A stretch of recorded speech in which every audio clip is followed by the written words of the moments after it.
శ్రీ మహాయోగి లక్ష్మమ్మ అవ్వ గారి 93వ జయంతి ఉత్సవాలు జరుపుకుంటున్నాము. ఇది ప్రతి ఏడాది చాలా గ్రాండ్గా చేస్తారు. At the same time Adoni మండలం కావచ్చు, చుట్టుపక్కల ఉన్న పల్లెల నుండి కర్ణాటక, మన బార్డర్ స్టేట్ అయిన కర్ణాటక, బళ్ళారి, ఇక్కడ నుండి కూడా చాలా మంది భక్తులు దర్శనార్థం ఇక్కడికి వస్తుంటారు. ఇక్కడ ఎటువంటి క్రిమినల్ యాక్టివిటీస్ జరగకుండా ప్రాపర్ బందోబస్తు ఏర్పాటు చేసుకున్నాము. మా పోలీస్ వారి తరపు నుండి మీ మీడియా వాళ్ళతో కలుపుకొని మేము ప్రజలకి ఒక మెసేజ్ ఇవ్వాలనుకుంటున్నాము. భక్తులు ఎవరైనా దర్శనానికి వచ్చిన వాళ్ళు మీ విలువైన వస్తువుల్ని మీరే జాగ్రత్త చేసుకోవాలి.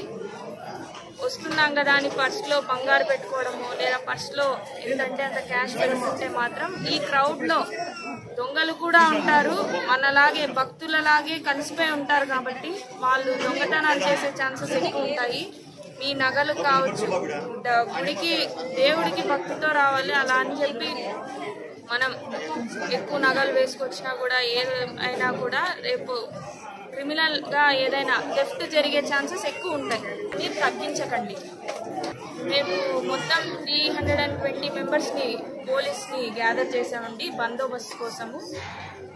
మనకి టెంపుల్ ఇన్సైడ్ కావచ్చు, అవుట్ సైడ్ కావచ్చు, ఇక్కడున్న వీధుల్లో కావచ్చు, పికెట్స్, ట్రాఫిక్ డైవర్షన్ అని సపరేట్ ఈ చారియట్ ఫెస్టివల్కి అంటే ఈ రథోత్సవానికి మాత్రమే సపరేట్గా కూడా బందోబస్తు వేయడం జరిగింది. అదీగాక ఈరోజు ఆదోని మున్సిపల్ చైర్మన్ ఎలక్షన్స్ కూడా ఉన్నాయి, దానికి కూడా బందోబస్తు వేసుకున్నాము.